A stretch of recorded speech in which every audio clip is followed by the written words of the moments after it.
ፖሊስ ወንጀልን ለመከላከል አዘውትሮ እየሰራ ቢገኝም በከተማችን አዲስ አበባ በቡድን በመደራጀትና በተናጠል በመሆን የተለያዩ ውስብስብና ለማመን የሚከብዱ የወንጀል ድርጊቶች የሚፈጽሙ ግለሰቦች አልፎ አልፎ ይስተዋላሉ።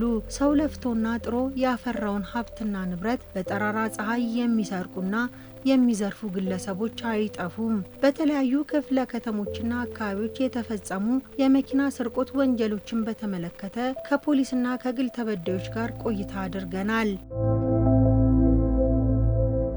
ከዝግጅት ክፍላችን ጋር ቆይታ ያደረጉት የግል ተበዳዮች መኪኖቻቸውን ካቆሙበት ቦታ በማጣታቸውና በመጥፋታቸው በየአካባቢያቸው ላለ ፖሊስ ጣቢያ አመልክተዋል። ጥቅምት 9 ለ10 አጥቢያ 2015 ዓ.ም ከሌሊቱ 7 ሰዓት ሲሆን መኪናውን ከሚያድርበት ፓርኪንግ ላይ ከ13 መኪናዎች እቺን ብቻ ለይተው ወስደውብኛል።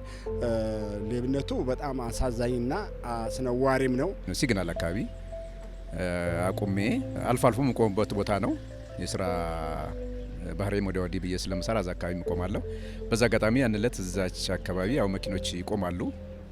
ሲግናል አጥር ስር መከላከያ መኖሪያ ቤት እዛ አካባቢ ማለት ነው እቆማለሁ። እኔም አልፎ አልፎ እዛ ቆሜ በግምት ወደ 5 ሰዓት አካባቢ ይሆናል።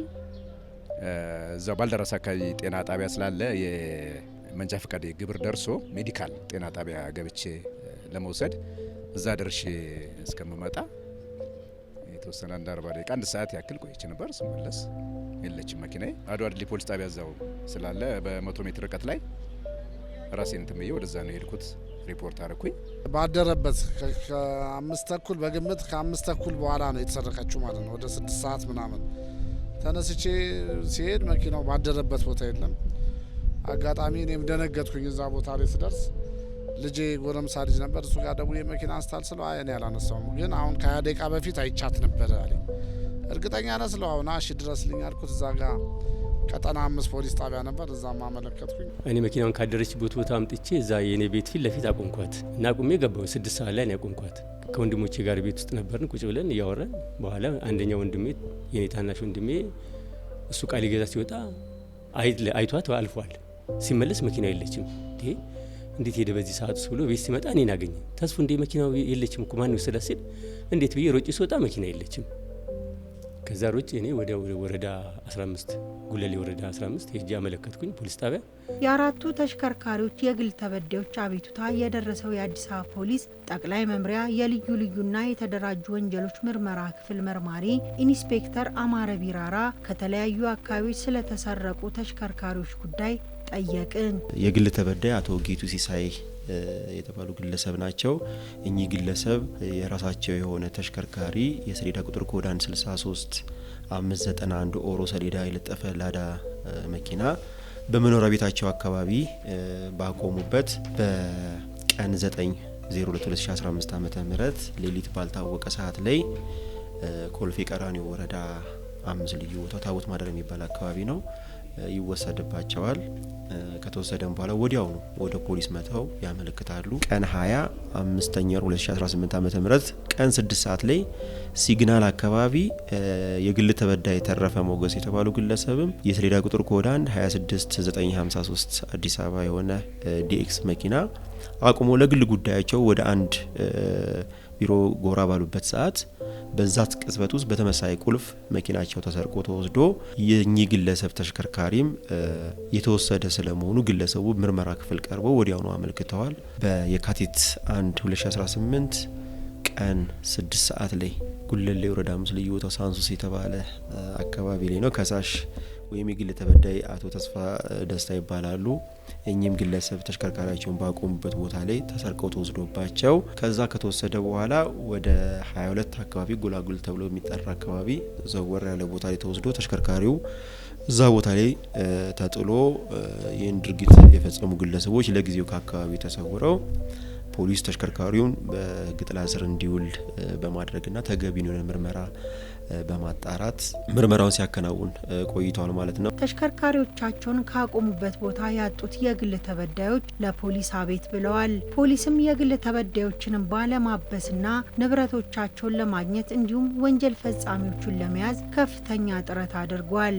የዚህ የዲኤክስ መኪናን ከቆመበት ቦታ ላይ በተመሳሳይ ቁልፍ ሲወስዱ የነበሩ ተጠርጣሪዎችን ፖሊስ ማህበረሰቡ ጋር ጥብቅ የሆነ ግንኙነትና መረጃ የመለዋወጥ ስራ ሲሰራ ቆይቶ እነዚህን ግለሰቦች ፖሊስ ለመያዝ ችሏል ከነ ተሽከርካሪዎቹ።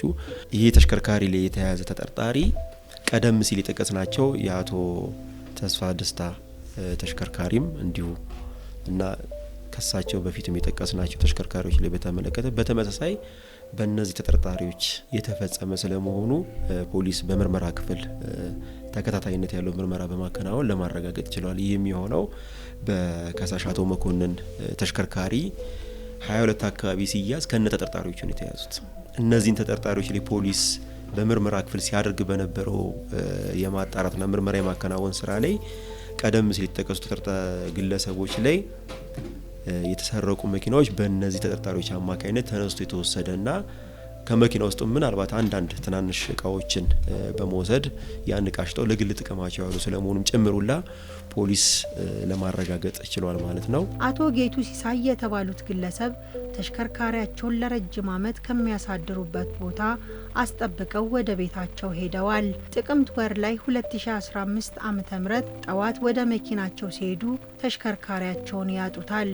መኪናቸው ከጠፋ ከ3 ዓመት በኋላ በመገኘቱ የተሰማቸውን ስሜትና ሌሎችም ባለንብረቶች ተገኘ ተብሎ ሲደወልላቸው የነበረውን ስሜት ነገሩን። ልጄን ወደ ስራ ለመውሰድ ስንቀሳ ማድረበት ቦታ ሲሄድ መኪናው የለም። በኋላ የሚጠብቀውን ስጠይቀው እኔ አላየሁም አለኝ። ከዚህ በኋላ ወዴት ደነገጠ ነው። በጣም ደነገጠ። ቤተሰቡ ሁሉ ደነገጠ። አካባቢው ሰው ደነገጠ። አሁን ግን እድሜ ለፖሊስ በጣም ደስተኛ ነኝ። ከምንም በላይ ደግሞ አሁን ሌቦቹ ላይ እየተወሰደ ያለው ዘራፊዎቹ ላይ ያለው አፋጣኝ እንትን አስደስቶኛል። እኔ በእርግጥ ያው መቼም ዳቦ መብላዬ ስለሆነች የሚሟሉ ነገሮችን አሟልቼ እያንቀሳቀስኩ ነው መኪናዬን ተበድሬም ብዬ ምንም ብዬ ማለት ነው። ነገር ግን ደግሞ አሁን እቃው ተገኘ ብለው ሲደውሉ መጀመሪያ ሌባው መያዙ ለእኔ ትልቅ እንትን ነው የሆነልኝ። አንዳንዴ ያው ትጠረጥር ያለሽ በዙሪያ ያለ ሰው የሆነ ወይ ምናምን ብሎ ብዙ እንትን ውስጥ አለ። ነገር ግን ደግሞ ያን ሳየው በቃ የመጨረሻ እንትን አልኩኝ ሌባውን በማወቄ። ቀጥሎ ደግሞ ያው በሳምንት ባልሞላ ጊዜ ውስጥ እቃውም ተያዘ። በጣም ደስተኛ ሆንኩኝ። በእኔ ምክንያትም ሌሎች መኪኖች የጠፉ ነበሩ አብሮ ተገኝቷል እየተባለ ነው በእነዛው ተጠርጣሪዎች ማለት ነው። አርብ ቀን ነው እሁድ ቀን የጠፋችው። አርብ ዕለት ከምሽቱ 4 ሰዓት አካባቢ መርማሪ ፖሊሱ ሀብታሙ የሚባል ደወለልኝ እና መኪና ተገኝታለች አለኝ። ሲነግረኝ እውነትም ስላልመሰለኝም ይሁን ብቻ አላቅም ብቻ ውስጤ የሆነ ተረባበሸና ስላለመንኩት እንዴት ምናምን አልኩት። ተጠራጠርክ እንዴ ስለኝ አላመንኩኝም አልኩት። ቋልና ስልኩን ዘጋና መልሶ በቴሌግራም ፎቶ አላከልኝ። መኪና የራሷ ናት ብዬ ወዲያው ደወልኩት። ራሷ ናት መኪናው አልኩት። ከዛ ልምጣ እንደ ነገ ስለው ጊዜ ቆይኛ ኃላፊዎችን አነጋግረን ትመጣለህ አለኝ። እሺ አልኩት። በአርብ ቀን ቅዳሜ ዋል ቅዳሜም ያው ስራ ስላልነበረ እሁድ ቀን እነሱ መጡ። ፖሊሶች አዛዦች ምናምን ማአት ሆነው መጡ። እኔም ጠሩኝ። ያኔ ሰረቀ የተባለውን ግለሰብ ይዞት መጥተዋል። አመጡ አሳዩት።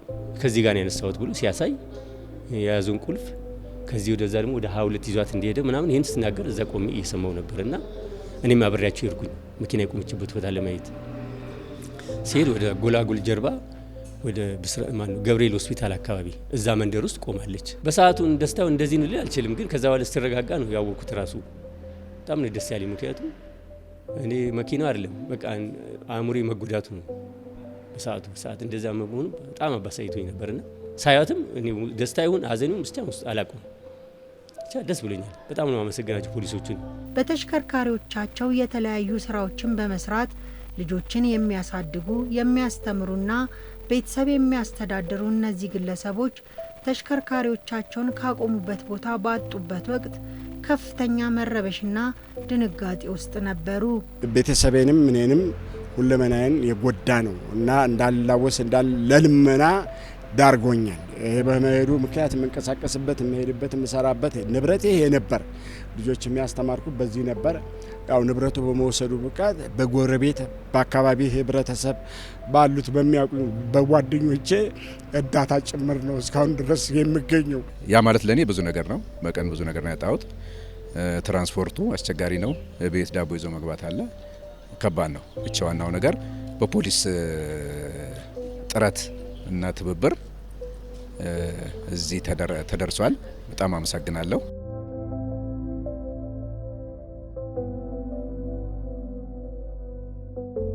ብዙ አመት ነው እዛ ያሳደርነው እዛች ቦታ ላይ ማለት ነው።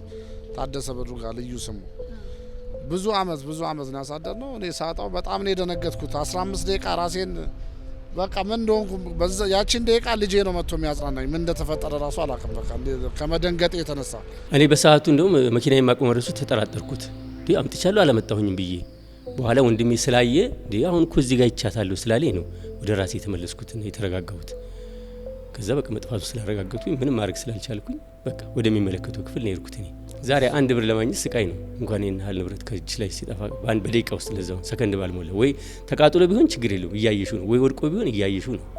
ግን ባላየሹ እንግዲህ ሲጠፋ ድንገት ስታጩ በጣም የሚያበሳጨው። የአቶ ጌቱ ተሽከርካሪ ከጠፋ ሰነባብቷል።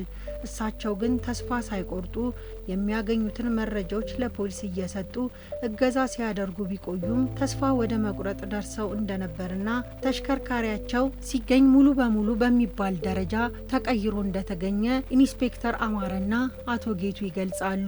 እኚህ ግለሰብ ተስፋ መቁረጥ ደረጃ ላይ ደርሰው ነበር። ንብረቴ ካሁን በኋላ አይገኝልኝም፣ እንዲሁም ንብረቴን የወሰደ ግለሰብም በተመሳሳይ ሊገኝልኝ አይችልም የሚል አይነት ሀሳብ ስሜት ነበራቸው። ከምርመራ ክፍሉ ተደውሎላቸው ንብረታቸውን ከሌሎች ንብረቶች መሀል እንዲለዩ የእሳቸው ስለመሆኑ እንዲያረጋግጡ ለማድረግ ጠርተናቸዋል ወደ ምርመራ ክፍል። ይህን ስናደርግ ግን ቀርበው ስሜታቸውን በሚያስረዱ ሰዓትም ስሜታቸውን መቆጣጠር አይችሉም ነበር። ደስታም ሀዘንም የተቀላቀለበት እንባ ነበረ ሲያነቡት የነበረውና በኋላ ላይ ግን በእርግጥም ፖሊስ ረስቶት ትቶት ቆሞ ያልነበረ ምርመራ ስለመሆኑ መጥተው ተሽከርካሪያቸውን ከሌሎች ተመሳሳይ ተሽከርካሪዎች መሀል ለይተው ካረጋገጡ በኋላ ይህንን ለምርመራ ክፍሉ አስረድተዋል። መኪናውን ቀለም በመቀየር ታርጋ በመቀየር የተለያዩ የውስጡን ሁሉ ሳይቀር ቸርኬ የተለያየ አንድ ቸርኬ በስተቀር የኔ የቸርኬዎቹን ቀያይረዋቸዋል።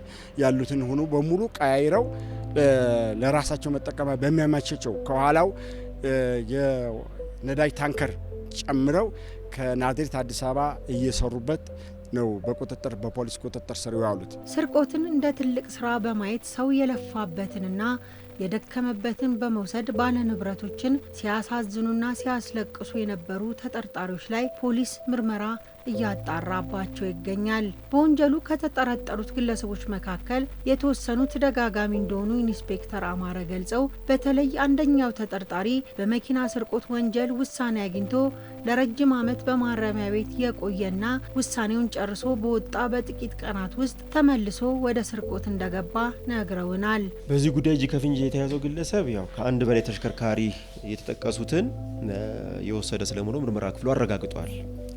ይህም ሲሆን ግን የኋላ ታሪኩን ስንመለከት ከ10 ምናምን ዓመት በላይ ለረጅም ጊዜ በማረሚያ ቤት በእስር ላይ የቆየ በርካታ የወንጀል ድርጊት ተግባራት ላይ ተሳታፊ የነበረና ጥፋተኝነቱ ተረጋግጦ በዚህም ጉዳይ ውሳኔውን ጨርሶ የወጣ ግለሰብ ነው። ይህን ውሳኔ ከጨረሰ በኋላ ግን በአጭር ቀን ውስጥ ነው ከማረሚያ ከወጣ በአጭር ቀን ውስጥ ነው ድርጊት ተግባሩን የፈጸመው። እንደ ምርመራ ክፍል ስንመለከተው አስተማሪ ሆኖ አልተገኘም ለሱ ወይንም እሱ ሊማርበት አልቻለም። በዚህ ተግባሩ ጥፋተኛ ሆኖ በማረሚያ ቤት መቆየቱ እሱን ሊያንጸው ሊያርመው የቻለ ሆኖ አለመገኘቱ ነው ከሱ የተረዳ ነው። ነገር ግን ሰው ከጥፋቱ ሊማር ይገባል ነው።